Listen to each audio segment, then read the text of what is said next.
Bueno, a ver si podríamos decir algo así como una buena en medio de la tormenta, en medio de la tempestad. A ver, no sé si es tan buena porque está dentro de un contexto donde la economía está fría y de alguna manera esto rebota en inflación. Pero hay que decir que la inflación fue del 1,5%, la de abril, la que computa por primera vez un mes entero en cuarentena, ¿sí?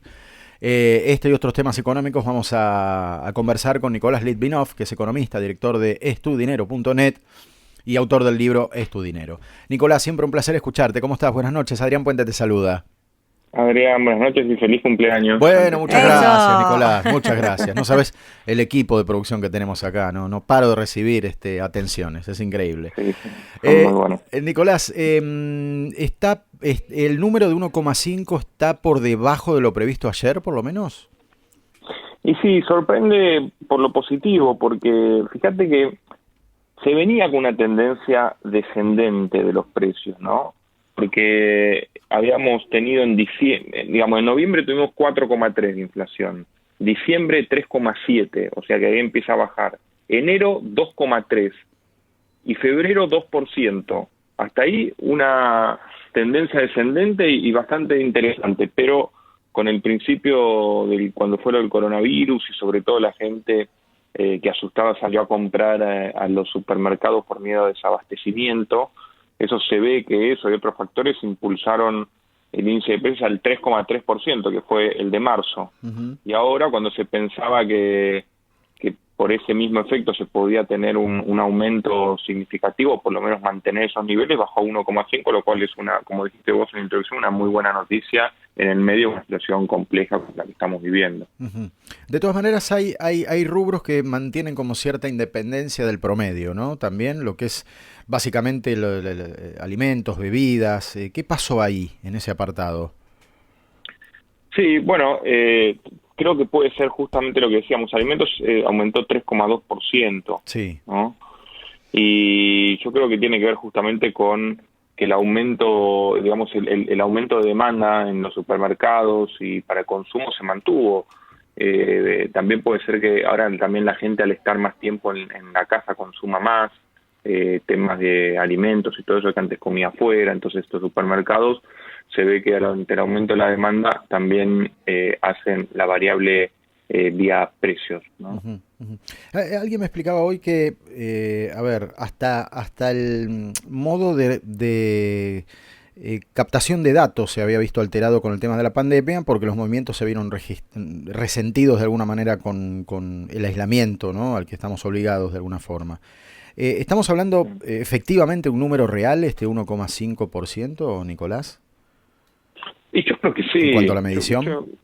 sí, yo creo que sí, porque el salto fuerte se dio al principio, digamos, ese es un 1,5, pero si vos lo sumás al 3,3 del mes pasado, estamos en un 4,8, que es un 2,5 promedio, 2,5, 3%. ¿Sabes lo que pasa también, Adrián? Hay una caída muy fuerte en el consumo en general, ¿no? Si bien la gente puede ser que esté comprando más alimentos, la verdad es que el ingreso de la mayoría de la población creo que se redujo por lo menos en un 25% promedio. Si bien hay gente que aprovecha esta situación o le está yendo mejor por determinados negocios o mantuvo su nivel de ingresos, la mayoría, por lo menos los que no están yendo a trabajar y sobre todo los que son por ahí empleados part-time, tuvieron que ver reducido sus ingresos para seguir percibiendo justamente ese pago, por más que no están yendo porque no pueden por la situación, por las reglas, por las leyes que hay, pero esa caída de los ingresos y esa incertidumbre también que genera. El tema es también la desocupación, ¿no? Porque la última medición que tenemos es del 8,9% del trimestre anterior, y es muy probable que acá pase algo parecido a lo que pasó con el desempleo en Estados Unidos, pero quizás todavía con una tendencia alcista mayor, ¿no? En Estados Unidos se saltó del pleno empleo que estaban, algo así como el 3%, 3 y pico, a casi el 12-13% que están ahora, y se espera que salte quizás hasta el 20 y pico por ciento la tasa de desempleo, que es récord desde la Gran Depresión de los años 30, digamos, ¿no? O sea que si le está pasando eso a Estados Unidos, yo creo que acá también ese desempleo va a aumentar, y eso impacta en la caída en la caída de demanda de la mayoría de los rubros, salvo alimentos y bienes de primera necesidad, y eso se refleja en que los comerciantes no pueden aumentar los precios porque si encima que no están vendiendo nada suben los precios, el razonamiento es siempre que se va a vender menos todavía, ¿no? Uh-huh. Nicolás, te hace una consulta Nuria Am. Nuri. Hola Nicolás, buenas noches, ¿cómo estás? Buenas noches, Nuria, ¿cómo estás?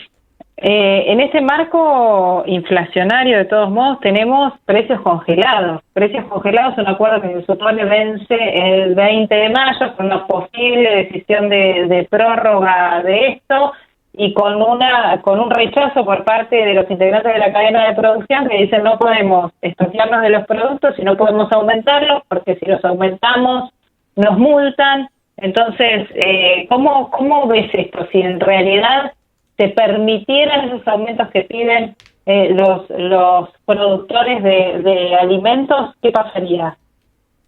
Bueno, a mí me parece que precios cuidados es muy útil, sobre todo como referencia, ¿no? Sí, lo ideal es que estén siempre los productos en góndola, obviamente, y que la gente los pueda comprar, pero también sirve mucho para saber cuánto de más a veces se está pagando, o si la verdad, para saber si algo que está por comprar es caro o no, porque muchas veces se pierde un poco la noción cuando hay variaciones de precio tan seguido, por más que, repito, venimos con una tendencia descendente. Me parece en ese sentido que los precios de referencia son importantes, y fíjate que se mantuvieron durante muchísimos años, incluso entre distintos gobiernos de distintas ideologías, ¿no? O sea que se ve que cuando está la inflación sirven como un ancla y son útiles en ese sentido. Después, los problemas que tengan los supermercados, los mayoristas con estos temas, supongo que serán un tema más de la cadena interna de abastecimiento y temas que tendrán que ir solucionando, ¿no? Nicolás, dos temas que marcaron un poco la agenda económica, para traducirlos a nuestro castellano promedio. Tema default en la provincia de Buenos Aires, en medio de la reestructuración de la deuda. Después de lo que pasó hoy, ¿en qué lugar estamos parados? Bueno, yo, digamos, a mí me parece que estamos en default desde el año pasado, cuando el ministro de Economía de ese momento, Lacunza, reperfiló las obligaciones que tenía ya en el mercado interno, ¿no? Cuando un país ya incumple determinadas obligaciones, ya está virtualmente en default, y ahora estamos también virtualmente en default, más allá del resultado de las negociaciones que esperemos lleguen a buen puerto.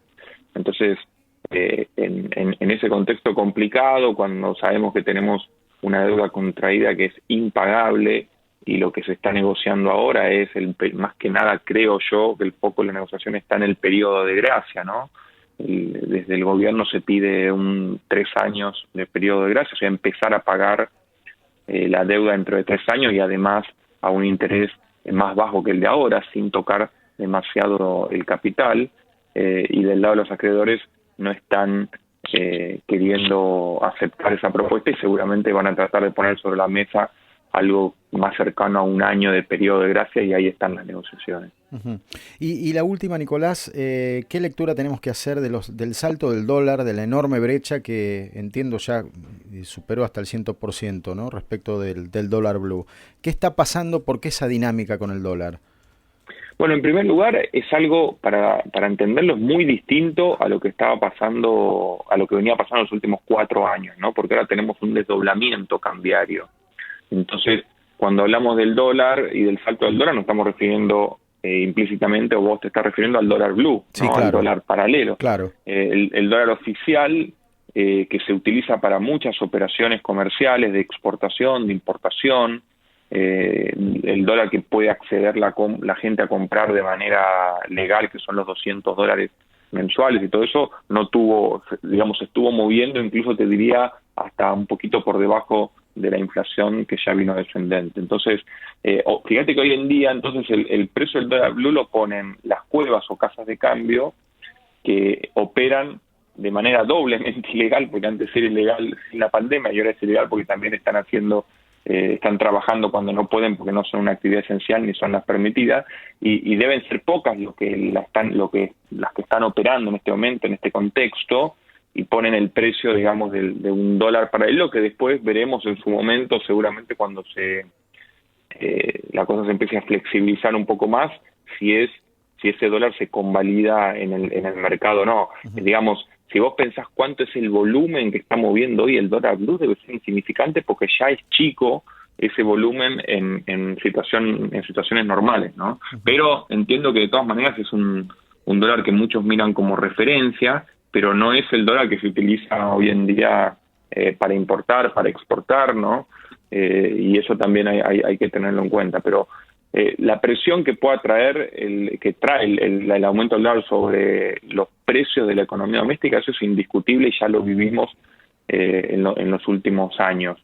El tema es que ahora que hay desdoblamiento cambiario, cuánto de esa devaluación se va a trasladar a precios y cuánto no.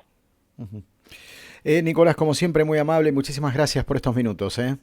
Gracias a usted por el llamado, feliz cumpleaños de nuevo. Bueno, muchas gracias, Nicolás.